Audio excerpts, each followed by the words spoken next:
So we're going to talk for maybe 40 minutes, maybe less, maybe more, just as long as seems necessary.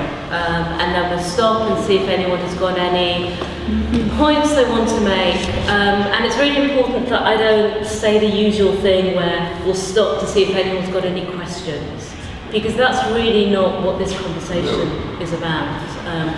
When Lawrence mentioned earlier, just correcting that this was an intervention, not an exhibition, and talked about the power of placing something in an intervention. I think that's really fundamental, not just to Lawrence's work, but also to the ways in which art has a stake in the world. And there's a statement that Lawrence made in 1982 that for me absolutely gets to the core of why surely everyone in this room thinks that art is so powerful. And it is very, very simple. That art is the relationship of human beings to objects and objects to objects in relation to human beings. So art really importantly isn't there to hold a mirror up to the wall. It's not to tell you something. It's to add something to the world that is already there. Something that didn't pre-exist, something that really, really matters. So art is in and of the world. So what that means is art has to have a power. There has to be some stake. Yes. Well, there is a stake, and I know it sounds extremely pretentious, but I'm old, meaning age-wise. I've lived through various things, and my engagement initially with the world, despite my background and things, which was just sort of Brixton, but it was the South Bronx, which is Brixton. The engagement was about social justice and social things, specifically before it was fashionable, school registration for people who didn't happen to be white and they were in the wrong place in the United States. And we've fought most of our lives for social justice. We've fought to change the basic mores of a culture, the logic structure. And in fact, we failed. And yet the art world, who has always been put on the side, who's always been sidestepped, if you stand still and you look from any place internationally in the entire world, we have changed as human beings a culture of what is art, what can be art, who can participate, and how we can participate. In fact, the art world has been the only successful cultural change in the world in the last 40 years. That leaves you with this very strange sense of responsibility, because the art world is based upon an economic structure that has very little to do with reality. It's based upon an economic structure that has a tendency to look elitist, etc. But culturally, what the art world has been able to do with the advent and the introduction of any group of artists, and it really doesn't matter what the art looks like. We have changed what the idea of art is, what the possibilities are, and what its use is. That's pretty fucking good. And in fact, let's go for that instead of the fact that art is not about being a victim. It's certainly not about sociology. It's about changing a logical structure. If you talk about hierarchy. If you can turn around and make a work that has no hierarchy of material, lead and gold, it has nothing to do with alchemy. It's not about transcendence, it's about transmutation, which is different.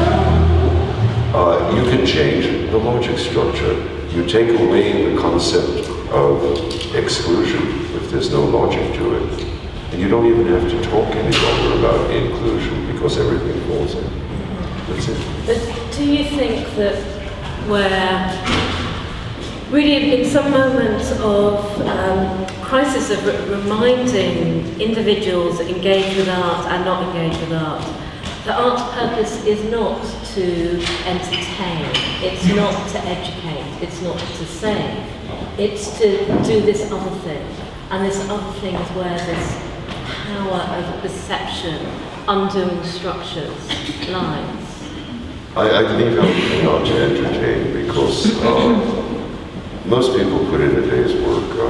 I don't think that you can say that something that gives you a momentary sensual pleasure is unimportant. Okay. I agree. But it's not to educate.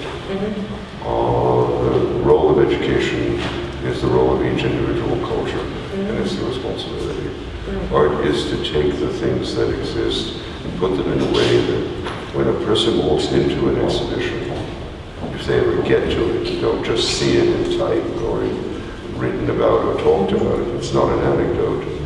It's supposed to put them in a situation where essentially they can place themselves in the world. There's no metaphor. You don't have to believe in anything. You have to see what it is and see how it works. I always use it, I'm repeating myself, but I always use Mondrian and Caspar David Friedrich.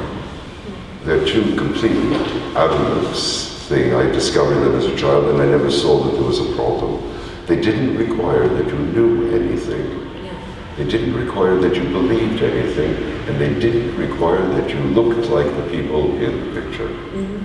Intellectually or physically, it had no metaphor. You came in, and no matter who you are, you have an existential crisis every morning. We wake up in the morning, we have to sort of talk ourselves into why we're going to participate in whatever culture we find ourselves in. Art gives you that logic to work with that. But it doesn't necessarily mean it's right. That's the point. And sometimes it doesn't matter if you're wrong. But isn't that the moment of attaining knowledge, that amazing moment when you're growing up, when you're a teenager, and you can suddenly find yourself saying, I don't know, in response to a question? Yeah, or what I do know is not satisfying me. And art is this quest to understand your own place in the sun. And it sounds very romantic and all of this nonsense. I cannot save anybody's life with my work. I can put them in a position where they are able to look at their own capabilities to save their own life.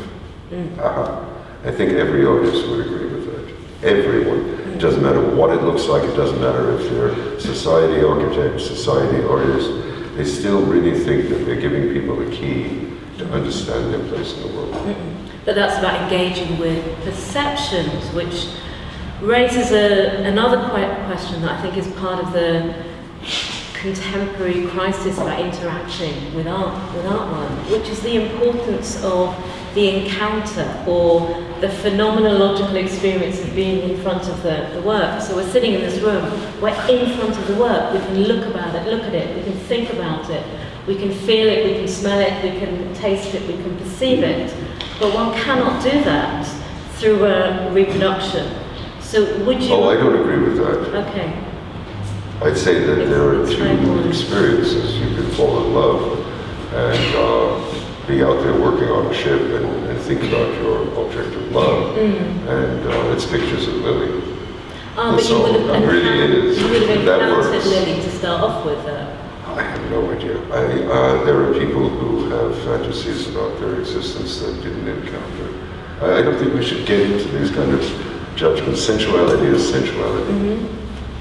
Makes you wet, it works. So for you, the distribution of the work, is it equal for this experience of sitting in front of this work to seeing a photograph in the newspapers tomorrow? No, it's not equal, but it's not less and it's not more. It's different. What's the difference? Here you are standing in a Lisson Gallery. You're standing when the chairs are not here and the table's not here. The two people in the dog and pony show are not here. You're standing here, it gives you a chance to stand within a context of content. And if that content makes some sense to you, and I have found myself with the difficulty in the last, I guess, 6 or 7 years that I find language a wonderful way to make sculpture, but language itself had not developed enough. And I began to have to develop gestures, and they become known. People know what you mean. They don't quite know what to call it. Yeah, but it's not the same. It's a different experience. I entered the art world through reproductions. I had my socks knocked off as a child when they went into the public schools, state school in the States, but the public school system gave free passes to the Museum of Modern Art.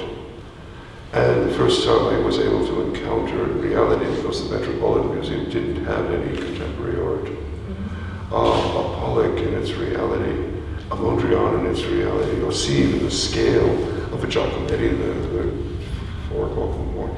You stood there and yes, you had a sensual experience, but you had already been attracted to it from their passions. And I find all drawings, I draw because it's the way I can think, and then sometimes people do drawings but they're not illustrations.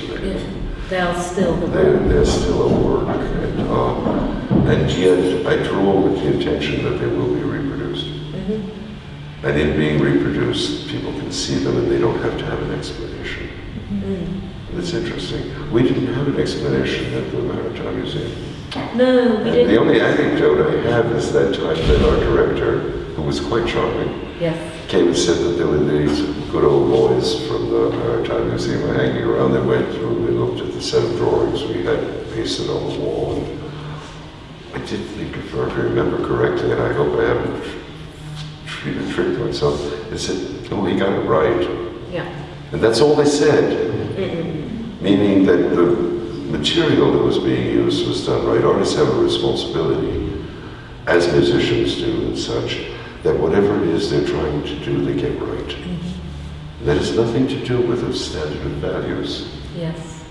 That was what people didn't quite understand when they called punk listening. That it wasn't about what you consider master drawing or expertise or master thing. They got right what they were trying to say. Hey, that's pretty good. Yeah, and that's where you have the power of expression, or one has the power of expression, when one wants to say something and one articulates it within a means, a methodology that other people can pick up and continue. Or they can project. Yeah. This is the big thing, but it's so explicitly said. You cannot have art. There is no reason for Lisa and I to be sitting here talking about what she's done in her life and what I've done in my life. You can look it up on the internet, that's no problem. But there's a big problem here of explicit and implicit. The art world has, as it becomes academic, taken on a role, which was the destruction of structuralist thinking and such, that everything is implicit. We all know the answer, and if we don't, we're not the right people. No, art is all about explicit. Either it is what it is, or it ain't. Yeah, you agree with that? Completely. And that's where we are right now, and we're sitting here in an exhibition. I'm trying to make, it's very difficult for me to make an exhibition in a place that I'm so tied to, which is basically London. I've been showing in London for so many years. I was useful for the Academy, so basically what I've done is sort of known, maybe not totally represented, but known enough. And I tried to make something that was totally explicit. I wanted to make something that somebody could take a commercial gallery and use it for what it is. You walk in, it's like a boutique. You look at it, it makes sense to you. I'm touched and happy. It doesn't, you laugh, this is the God, and you walk out. It doesn't interfere with your life. You go in a museum, you go in an alternative space, which is telling you how good everybody is. You walk out, you didn't get it. It didn't relate to you. You get this guilt feeling that you missed something. And it's really quite possible that sometimes an artist doesn't get it right. And you didn't miss anything. So I love commercial galleries for that purpose, to make shows. I really do. They're free. You come in, except for today, they usually have heat.